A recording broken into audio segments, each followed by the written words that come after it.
Hi, I'm Maile Alicia with Maile Alicia Designs. Our blanket stitch is a lot of fun. So the first thing we need to do is thread our needle.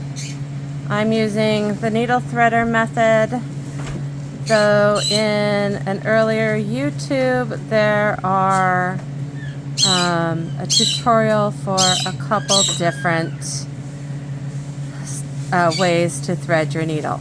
Whatever is your favorite, feel free to use.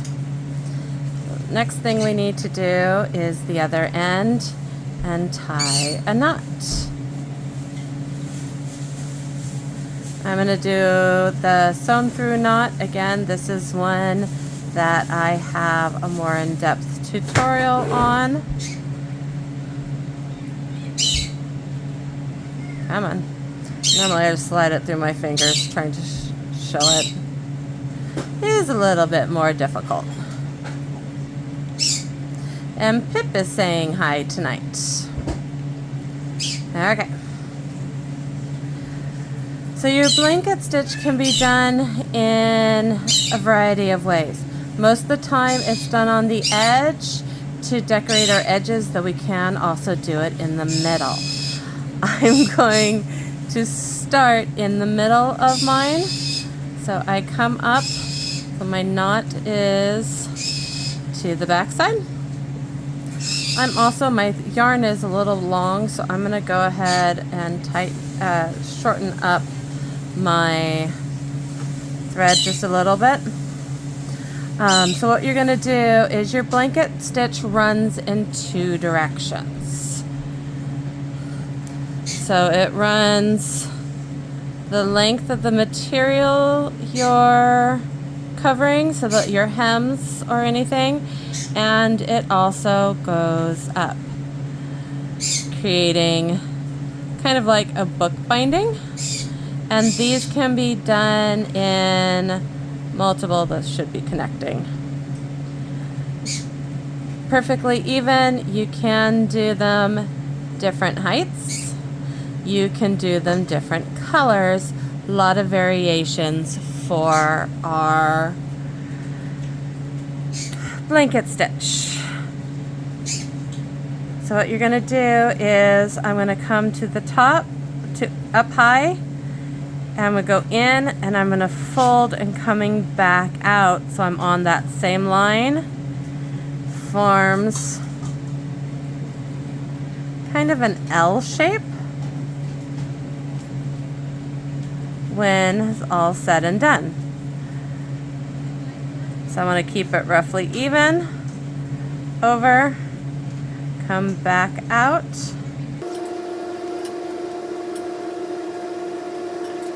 So I get my L shapes that start to link them together. I'm wondering, because I seem to be drifting. So again, in the middle, you may want to mark where you want it to go. I'm kind of just doing it freeform, but you may want to mark your line. A lot of the times when I'm doing this, I'm crazy quilting, so my line is already marked by my seams,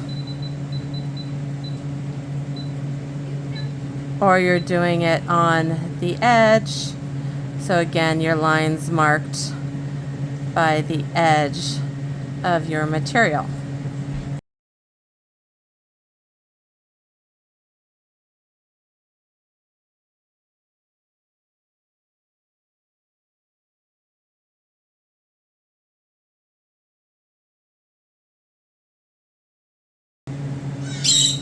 If you're here in the center, to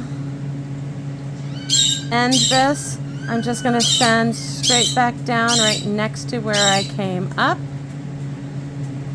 visually locking that corner of the L in place, and I can turn over. I'm right here next to, and you can see your back kind of gives you the track mark. I can come underneath and just do a simple knot off.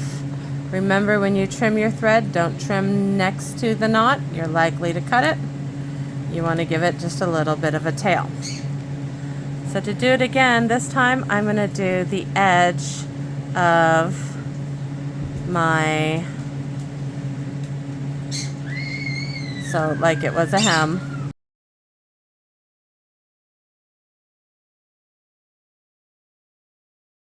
So this time I'm going to come down, and instead of coming up, I'm just,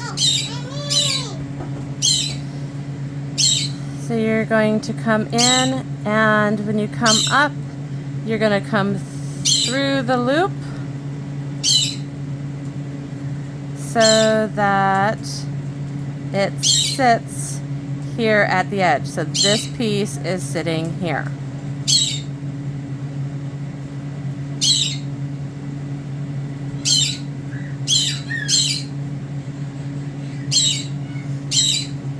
And I want to pull it tight enough that it lies on the edge of my material, but not so tight that it kinks.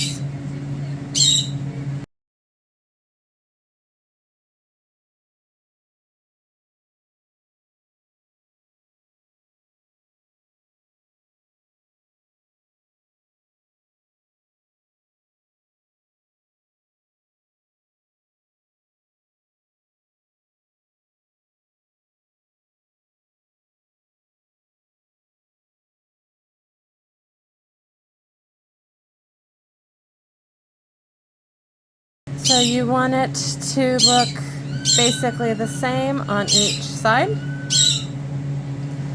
To end it, I'm going to come back through right near the edge. So very similar to what I did there, but here at the edge.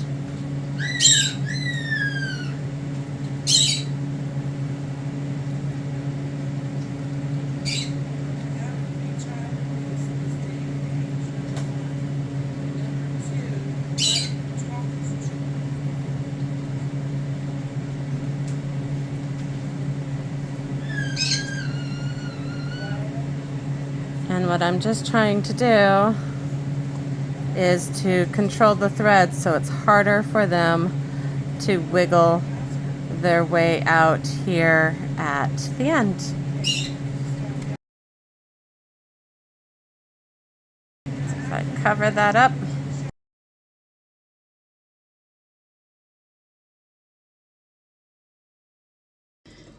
Don't forget to take your sample and turn it into a library card.